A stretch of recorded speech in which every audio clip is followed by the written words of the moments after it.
What is going on, friends, Nailed It community, valued subscribers, listeners, viewers?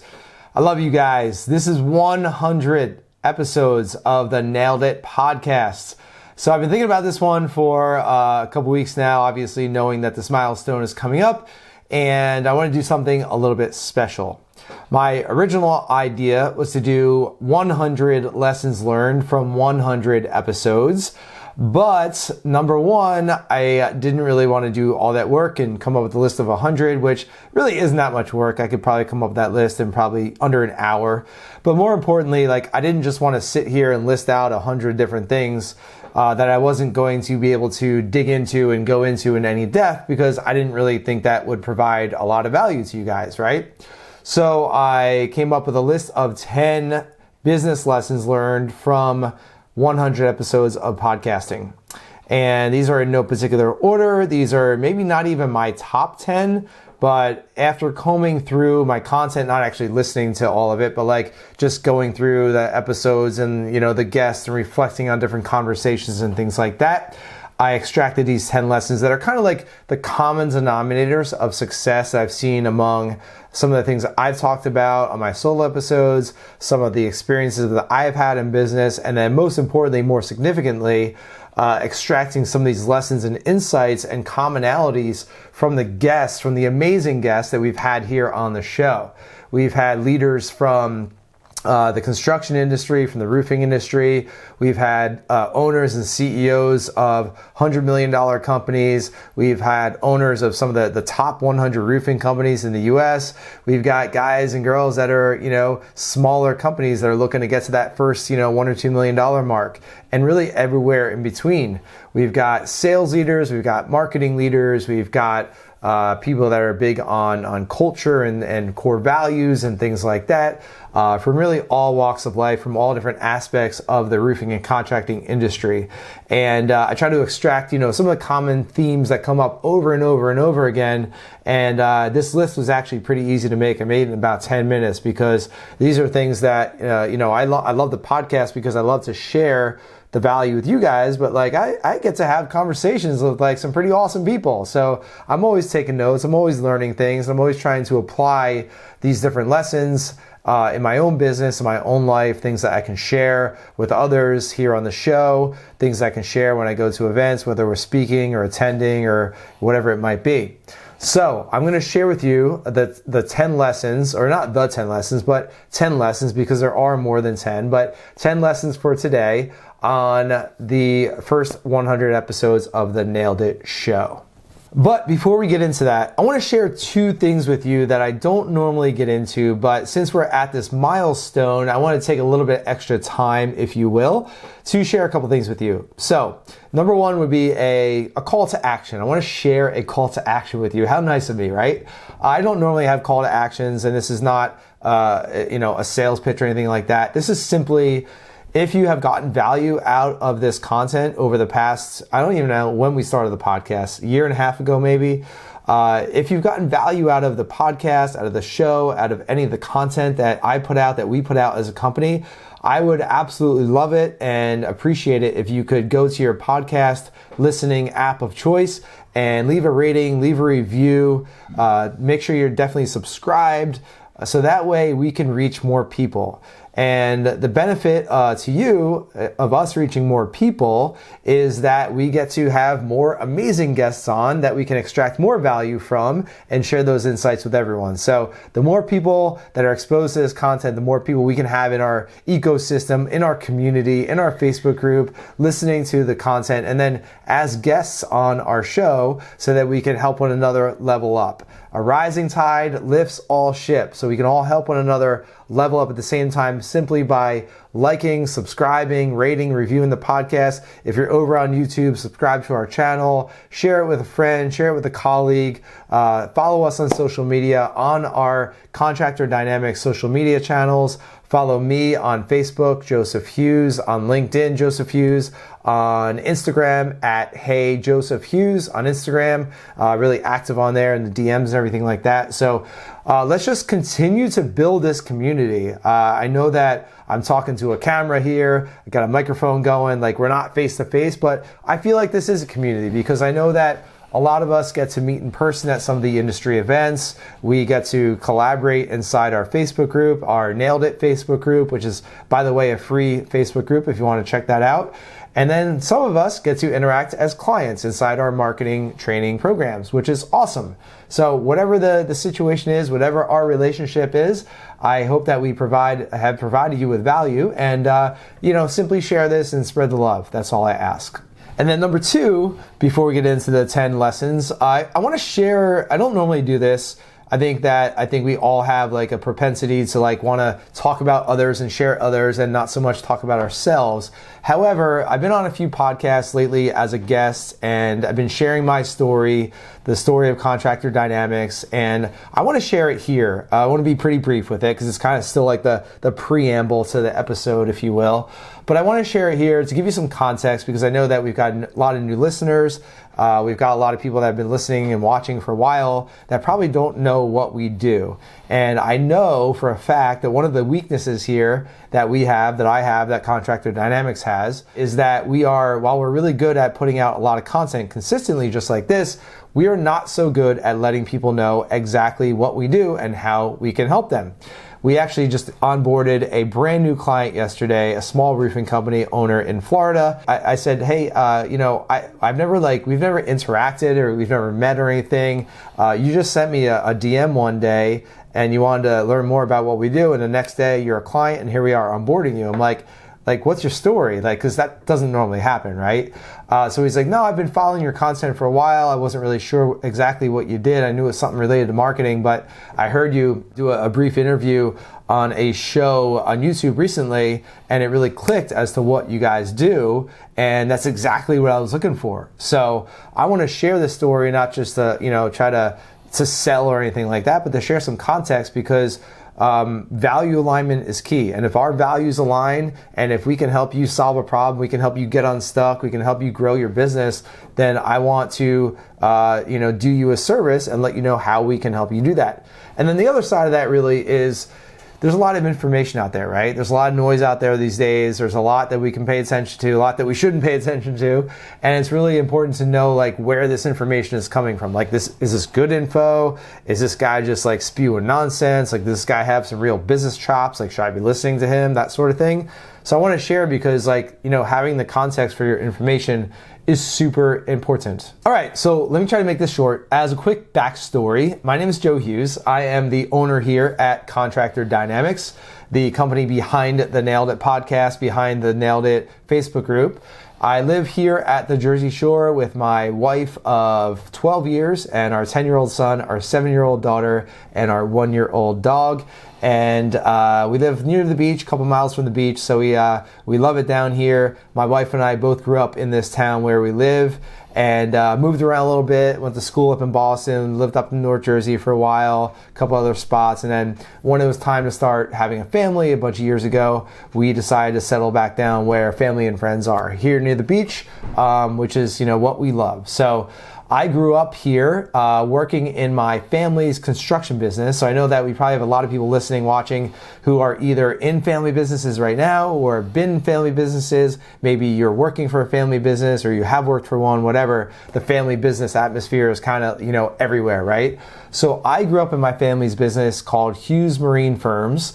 HughesMarine.com. If you want to do any Googling around, check them out. Pretty cool. So that company started in 1894. 1894. That's crazy, right? So they're 128 years old right now. I'm recording this in 2022 and still going very strong, still growing year in and year out, which is pretty amazing. You don't hear of many businesses lasting 1 year or, 10 years, whatever the stats are. It's 2% of businesses make it to 10 years. Well, I don't know how many businesses make it to 100 years, but it's got to be a very minuscule percentage.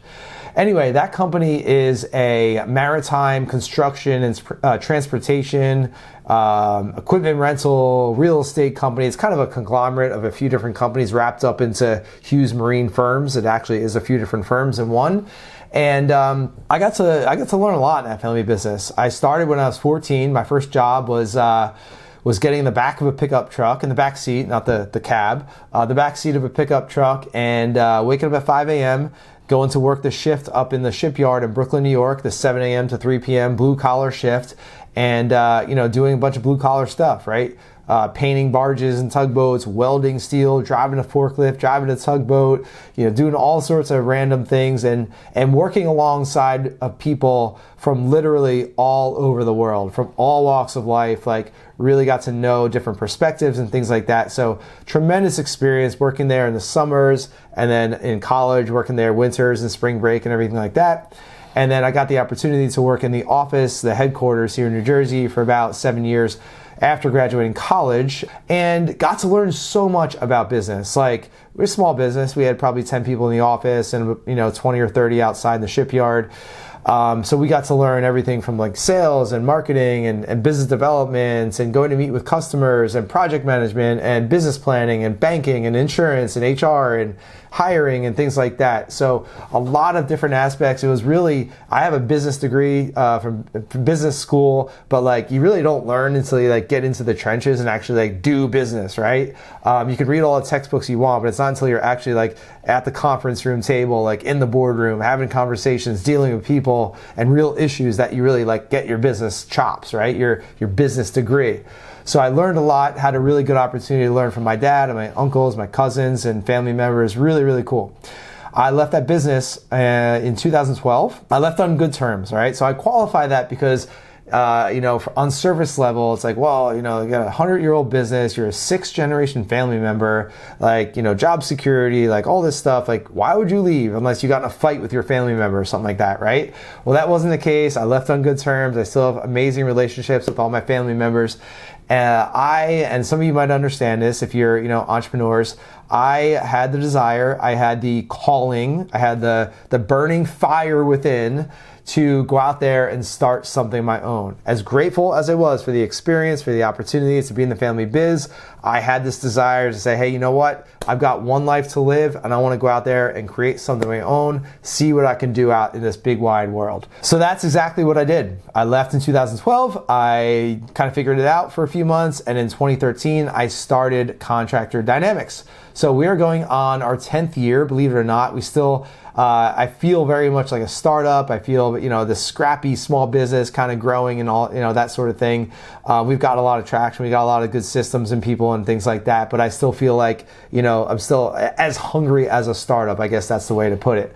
But started in 2013, had the construction background, had the business background, had and still have a passion for marketing.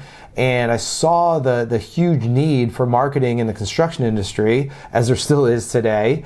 And, the need for, marketing and software and just some basic business practices and automation and technology and things like that.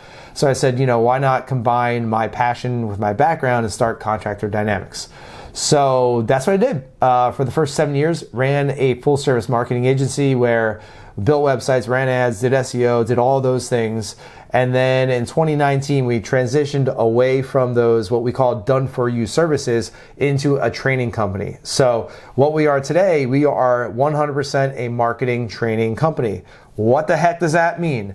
A lot of you are familiar with like sales training companies. Well, it's a very similar concept, except we are marketing training. We train roofing and contracting and construction companies on how to do their own marketing, how to create their own content, how to run their own ads and marketing, how to generate their own appointments and sales, how to really build a marketing system inside their business.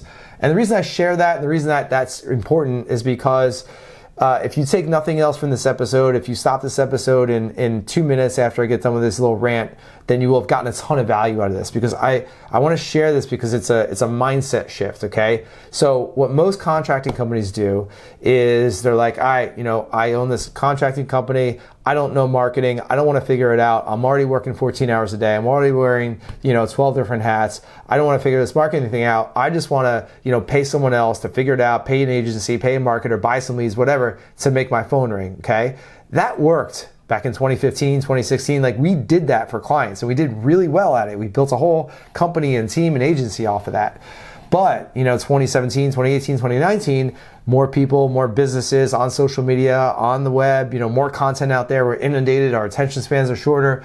That no longer works, okay? What happens with most contracting companies is they'll hire a marketer, they hire a web guy, they hire a freelancer, they hire a marketing agency, they buy some leads. They've got all these like subcontractors orbiting around the business that are not talking to one another. There's no cohesive plan. There's no general contractor who's kind of directing their activities and communicating and getting everyone on the same page. So there's this subcontractor model. Like, picture if you were to build a house, right? And you just told a bunch of subcontractors to show up on Monday and build a house. Like, they're probably going to figure out how to build some sort of structure that might look like a house or, a lean-to or something like that, right? Like, they might figure it out. It's not going to be very functional. It's not going to last long. It's going to be pretty ugly, right? Well, that's exactly what happens with most marketing in the contracting industry. There is no general contractor. There's no blueprint. There's no set of plans. There's no project schedule. There's no accountability. There's no weekly meetings. There's none of that, right? So we train companies on how to general contract their own marketing, whether they're self-performing their own marketing 100%, or if they're doing some of it themselves and then they're subbing out some of the different technical pieces, okay? Which is what most of our clients do. Most of our clients that are in our marketing training program still work with an outside agency or a web company or whatever to help with some of those technical aspects. And we do the same thing as well as a marketing company, right? And that is the model. Like, you've got to have that general contractor inside your company so that you have control over your ability to generate your own customers, okay? Marketing, like, customer acquisition is one of the key systems of any business. I don't care who you are. So to outsource that and to leave that up to someone else is really irresponsible as a leader, as a business owner. So I get passionate about this. I get heated about this. I'm starting to sweat a little bit. This is so important for me to get across. So again, if you cut this off now, if you stop this episode and just think about that and implement that, your business will be drastically better. And I stand behind that. So now you have some context as to where I come from, what this guy Joe is doing in your earbuds or on your phone or on your computer or whatnot. And what we do is we train contracting companies every single day. We have a whole team that does it on marketing, on creating content, building their own ads, generating their own sales. We also coach them on some non-marketing related issues, HR, sales processes, hiring, things like that. So we are in the trenches doing this stuff day in and day out. Like, in any given week, I would say we have half a dozen group calls and we have probably 10 to 30, depending on the week, one-on-one calls. So we're having dozens of calls and meetings every week with clients. We are on the road every month at an event, speaking, doing a workshop, hosting an event, attending an event. We are elbows deep in this stuff every day. So what I'm sharing with you is stuff that our guests have shared on the podcast, but also sprinkled in with the experience of us being in the trenches every day for almost 10 years doing this stuff. So I'm excited to dig in, and I hope you are too. All right, so these 10 lessons are, again, not the top 10. There's definitely more. These are the 10 I could think of, and they are in no particular order. I just listed them out in the order in which I thought of them. So, number 1, get off the truck. Get off the freaking truck. Get off the roof. Take the tool belt off. Get in your office, get behind the computer, and work on your business, not in your business, okay? Whatever variation you want to put in there. Less work in the business, more work on the business. Now, we've all heard this, right? We've all heard this multiple times, probably dozens of times. You probably heard it from me a few times, right? This is something that we all know, yet we all need to do a better job of, including myself. One of the first books, I think it was the first business book I ever read, is The E-Myth Revisited by Michael E. Gerber. And Michael E. Gerber, very short book. I highly recommend it to anyone. They also have an E-Myth Revisited for contractors, I think. It's a yellow book. Anyway, he talks about the technician and the business owner, working in versus working on, okay? Just because you're a good plumber, you can fix toilets, doesn't mean you're a good plumbing company owner. So you've got to learn a whole new set of skills, and you've got to intentionally work on the business.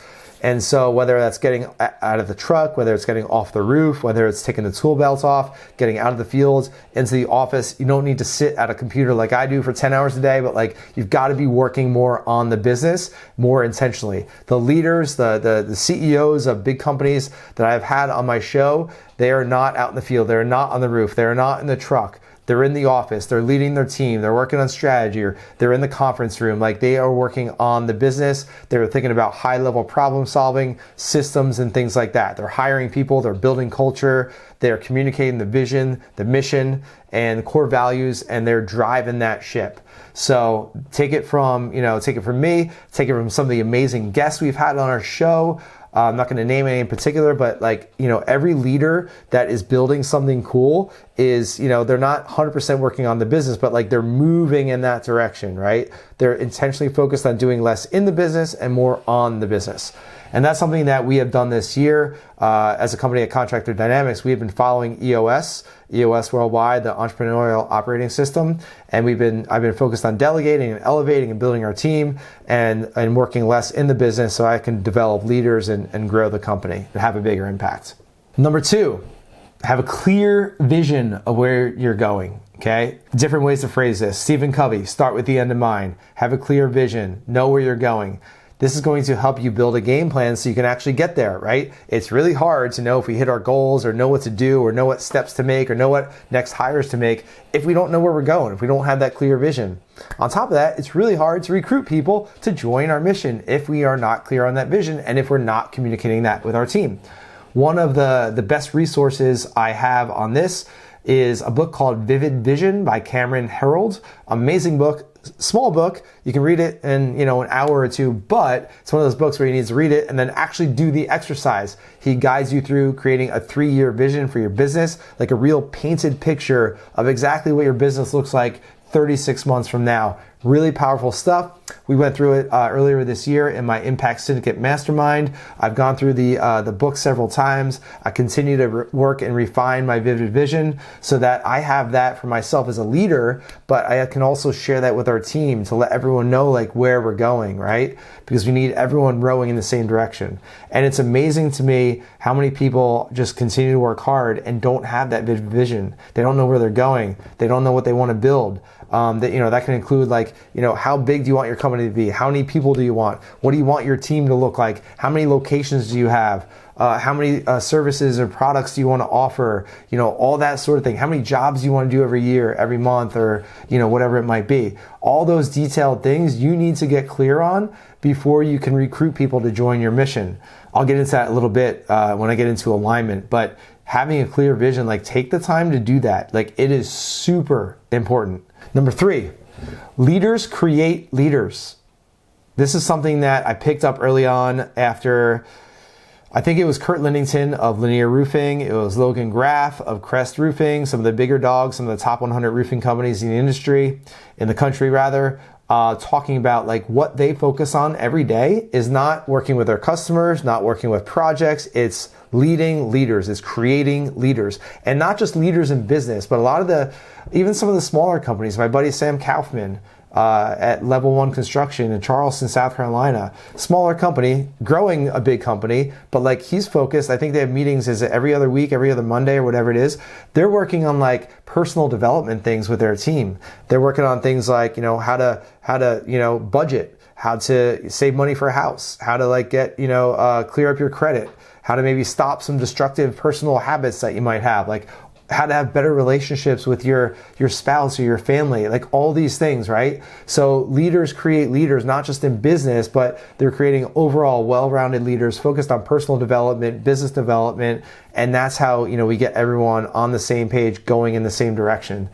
So that's been something that I've been really excited about this year. I can't say that I spent all my time doing that yet because I'm still kind of in the business, on the business, kind of one foot in, one foot out. But I am very excited. I'm very obsessed with like the leaders that we have and then bringing people in that I know can be leaders and continuing to develop them, to coach them. That is something that I am, that gets me very excited these days. So leaders create leaders. Number 4, know your numbers. I know. We hear this all the time, right? It's like everyone tells you need to know your numbers. It's absolutely true. And I can't sit here and tell you that we have all our numbers down pat and then we have, all our dashboards and scorecards are nice and organized. We're working on that. It's a work in progress. However, what I've seen personally is that the more that we work on that and the more we pay attention to that, the better decisions we're able to make and the better our business becomes. And the leaders that I've had on our podcast are all practitioners of knowing their numbers, their financial numbers, their sales numbers, their marketing numbers, their employee numbers, their how many projects they're doing on a monthly basis or on a weekly basis, like the seasonality of how many projects they're doing and things like that. What gets measured gets managed. That's from Peter Drucker, the iconic business guru, business strategist, and it is absolutely true. Like we cannot improve anything unless we actually know like what we're starting from, right? So it's like, hey, I want to improve my closing percentage. Well, what is your closing percentage, right? So how do we look at that? It might be 30%. Well, what's the goal? Want to get to 35% or 40% or 60%, whatever that might be. We've got to start with that baseline. One of the things that we've implemented specifically here at Contractor Dynamics is the EOS system, where we have a scorecard where we review that scorecard every Monday in our level 10 leadership meeting. And on that scorecard, there's I think 10 different metrics. We have a goal for each one for every week. And then we go through each of those 10 metrics every Monday. And we look at the actuals, right? We have the goal, we have the actuals. And what this enables us to do is we have visibility as to what's going on in our business. There's a few things in there that are sales related, marketing related, financial, cash. Then there's a few things related to our team and our clients. So it's like a pretty comprehensive list in just 10 different variables that we're testing or that we're measuring.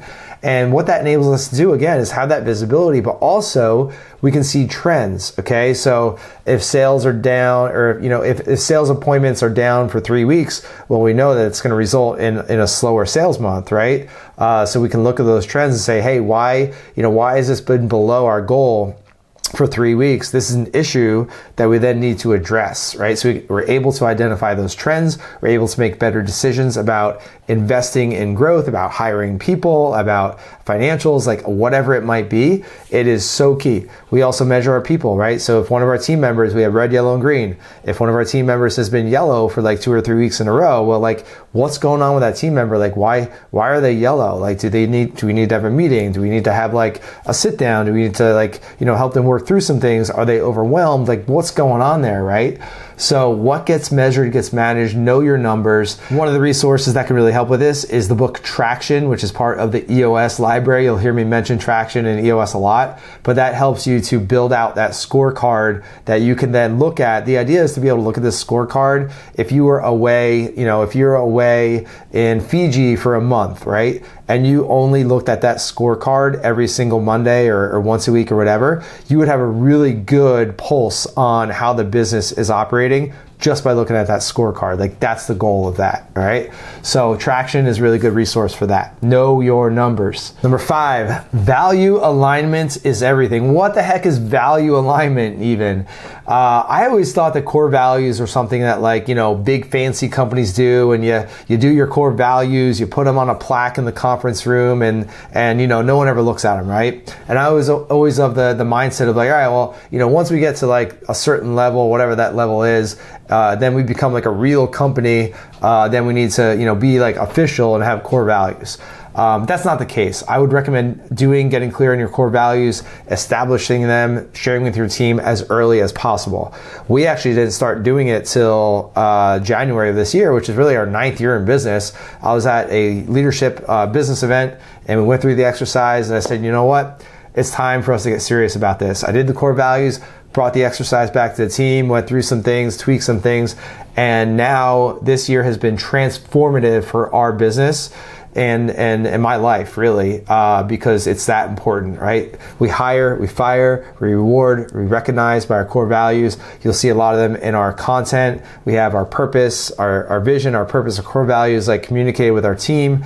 We have all of our sales appointments. We go through our core values with a prospective client because we want to make sure we're bringing on the right clients, right? Our first interview with any potential team members is all about values. We're not talking about skills. We're not talking about experience. We're not talking about technical aspects of the job. We're talking about values. Like, hey, let's have a conversation. If our values align, then great. Let's have a second conversation. If our values don't align, then we're done. All right, we're separate ways. Value alignment is key. Whether you're hiring, whether it is vendors, suppliers, going to events, doing content, like that's a big thing for us, doing content with different people, going to events, speaking at events. Like there's certain events that we don't go to because the organizations or the leaders behind those events don't share the same values as we have. And for us, it doesn't take a lot. It's like, it's a hell yes or it's a no, right? So this event, it's not like, oh, hell yes, I love these guys, they're great, I really believe in them. In my gut, I know they're good people. If it's not that, it's a no. And it's just as simple as that, right?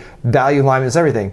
In this day and age, like people look at that. People look at, okay, who are these guys aligning with? Who are they doing content with? Like, who are they doing work with, right? And they're making these judgments based on what they see.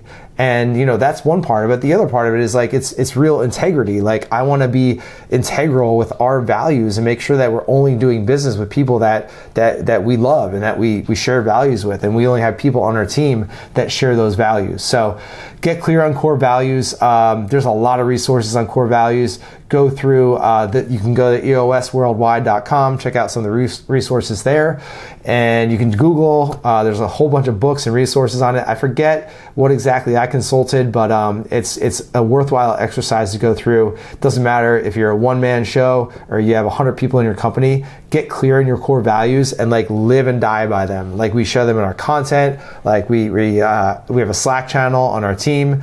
In our team chat, we're recognizing people like every week by core values and things like that. It's really cool. It's really transformative. Number 6, follow proven frameworks. What's a framework?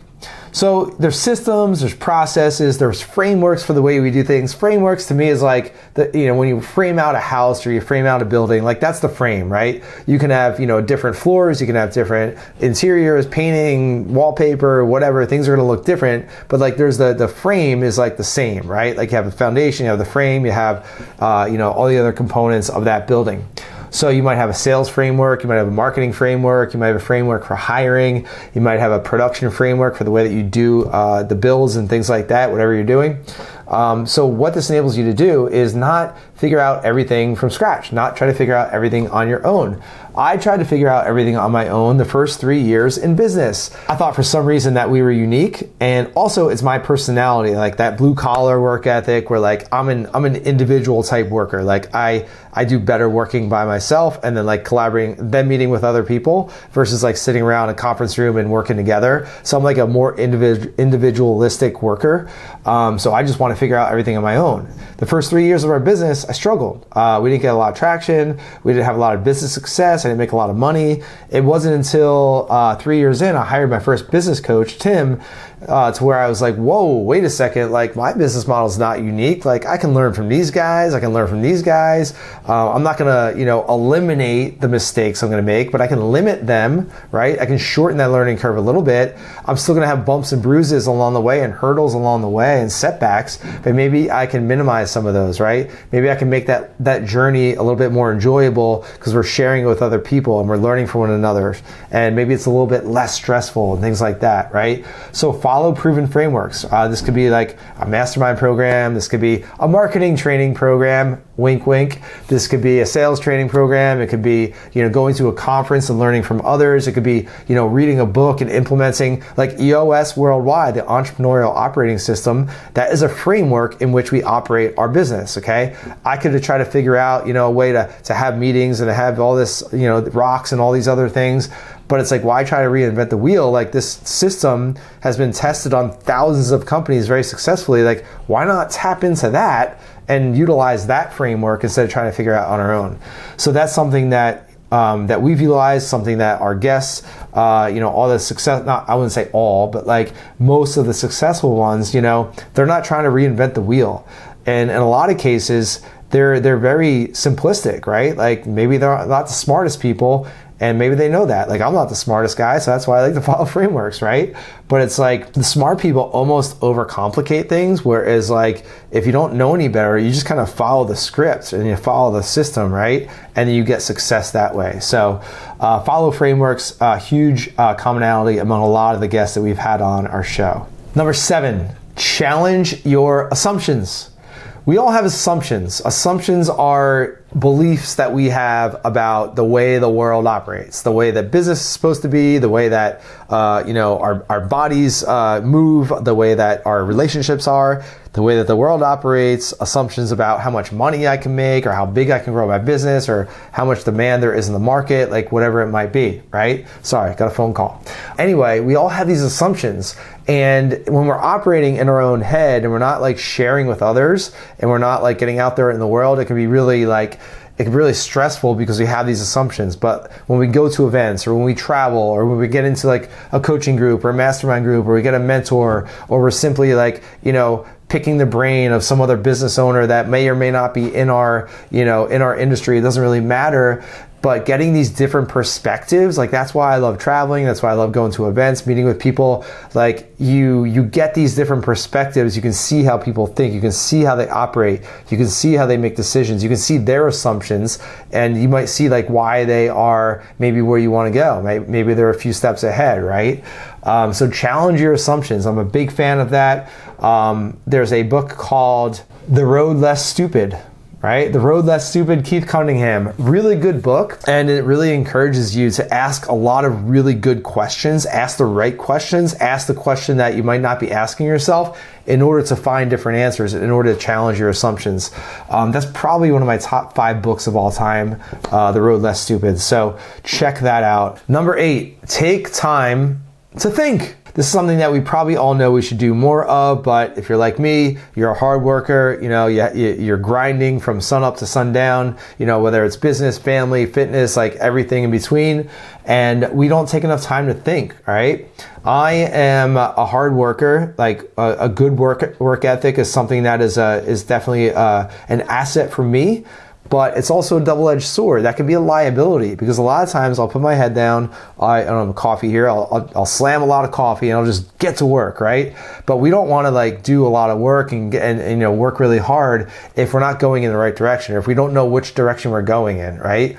So the leaders that I really was inspired by having on our podcast are the ones that take time to think, right? Maybe it's a couple hours a week. Maybe it's the weekends. Maybe it's a quarterly retreat with their team, or it's getting away for a day in nature or something like that. Like that stuff really helps. One of the things that I do on a practical basis is that I block off every Friday where I have no phone calls, no appointments, no nothing. The only thing we have phone call wise is a group meeting, a team meeting on Zoom for about 45 minutes max, and that's it. The rest of the day I'm working, but I'm working on the business, right? I'm strategizing, I'm planning, I'm reflecting, I'm, working on, our scorecard and things like that. Like I'm working on the business, I'm doing some thinking, and I try to, get out of my own head, zoom out a little bit and look at, try to play some chess, not checkers. So take time to think. I don't think, enough of us do enough of that. I know I don't, but it's something that a lot of our guests have really prioritized. Clarity days, there's different things that people talk about, but take time to think. Number 9, invest in yourself. Okay, so this could mean different things. It could mean investing in buying books and consuming content like this, watching videos, going to seminars, going to conferences, different things like that, investing in that knowledge. But it also means investing in your mind, investing in your body, taking care of yourself, getting the right sleep, drinking plenty of water, making sure you're eating right, taking the right vitamins if you need, maybe stopping some of those destructive habits and behaviors that a lot of us have, right? It's taking care of our mind because I don't know who said it, but I think a lot of people said it. I don't know who to attribute it to, but like there is no such thing as business problems. There are only personal problems that manifest themselves in a business. So, there's nuances to that. Like, I don't know if that's 100% true or factual. It's up for debate, but like, I think that all makes sense on some level to a lot of us. When I'm doing really well, I'm dialed in business wise, I'm focused, I'm creating good content. Like right now, I'm doing 75 hard. I'm locked in. I'm eating right. I'm not drinking. I'm working out twice a day. I'm learning. I'm reading. I'm meditating. I'm visualizing. I'm doing all those things on a daily basis so that I can be at my best to deliver great content, to operate as the leader of our team, to develop leaders, and just to be at the best that I can be. And so investing in ourselves is huge. Like how we do one thing is how we do everything. If we're a complete mess in our personal lives, that's going to show up in our businesses. That's going to show up in the way that we lead our people, lead our teams. So we need to make sure that we're investing in ourselves to be the best possible version of ourselves that we can be.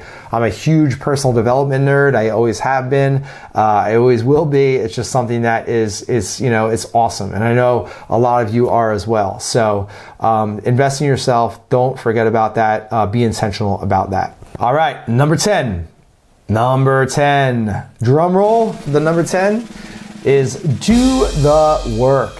Pretty simple, right? All these things are really simple, but not as hard to do, not as easy to do, rather. Now, I know that none of us here is going to be guilty or going to be accused of being lazy, right? We're all hard workers. What doing the work means to me, what I've seen our guests, doing the work is like putting in the days, the weeks, the months, the years, the decades in some cases of consistent fundamentals, right? We're all tempted to look for the shortcut, the hack, the overnight success, the path to a successful business, right? It does not exist. If you found it, send me a message, let me know. I'd love to have you on the podcast. We'll talk about that, right? Whatever your secret to success is. In my case, I've got some gray hairs in my beard, been doing this for a while, been in business for a couple decades, and a lot of the leaders that we've had on the podcast have shared the same thing, right? There is no secret. It's about showing up every day with intention and doing the fundamentals day in and day out. The compound effect of showing up every day is so powerful that we cannot imagine it when we begin, right? The compound effect is, it's compounding, right? So it's like if you double a penny, have you ever heard this? If you double a penny every day for 30 days, what do you have after 30 days? Like you start with a single penny and you double that every day for 30 days. It's not really anything significant. So you get to like day 18, day 20, then it starts getting a little bit exciting. By day 30, you have $5.3 million by doubling a single penny every day. And the thing is, for the first 15 days, it's not really that exciting, right? You're not really making much money, but then it starts to double, and you get 5.3 million at the end of 30 days. Well, that's the same concept, and it's much longer than 30 days in business, but it's the same concept, right? You're showing up every day, you're taking care of yourself, you're working out, you're eating right, you're doing the work, you're being intentional about your business, you're tracking your numbers, you're pouring into your leaders, you're learning, you're improving, you're growing, and you are operating by your core values all along the way, and you're going to build something amazing. So there is no substitute for doing the work. We all know that. I don't need to tell you that, but I just want to reinforce that concept. If you're not as far along as you want to be, as you think you should be, that's me right here. I'm guilty of that. I have to coach myself on that all the time. My business coach helps me with that all the time. We're all guilty of comparing ourselves to others and things like that. But don't worry about it, right? We need to focus on what we can control and showing up every day, focusing on the fundamentals, and we will get what we want after a period of time. So do the work. All right, so that's a wrap. Those are 10 business lessons learned from our guests, from our insights over the past 100 episodes, over the past year and a half or so. And hope that was valuable for you. I would love it if you could drop a comment or if you can send me a DM on Instagram at HeyJosephHughes and let me know which one or two of those was most valuable to you. Or if you have others where you're like, oh, you should have included this in the top 10. Come on, man. How could you leave that out? Let me know what I should have included. And we could possibly include that in a future episode of the Nailed It Show. All right. So shoot me a DM at HeyJosephHughes. I would love to interact. I love people. I love having conversations. I love geeking out over this stuff. And I hope that this provided you with some value. I truly appreciate your attention, your time, your energy. I know that you have a million different places and things that you could be giving your attention to right now, and I value that you're spending it. You're investing in yourself. You're investing in me. You're trusting me to guide you, and I take that very seriously. So thank you so much. Again, as a favor, please share this. Please subscribe. Please leave a rating, a review, whatever it is. Just spread the love. And man, this is 100 episodes. I am pumped to continue this journey. We're going to be doing 2 or 3 every week moving forward. So we're going to get to a few hundred in no time. But guess what? I'm going to take it one at a time and just going to get better with every single episode and focus on delivering more value every single episode so that we can all level up together. So that's a wrap. Thanks so much for tuning in, and I look forward to talking with you soon.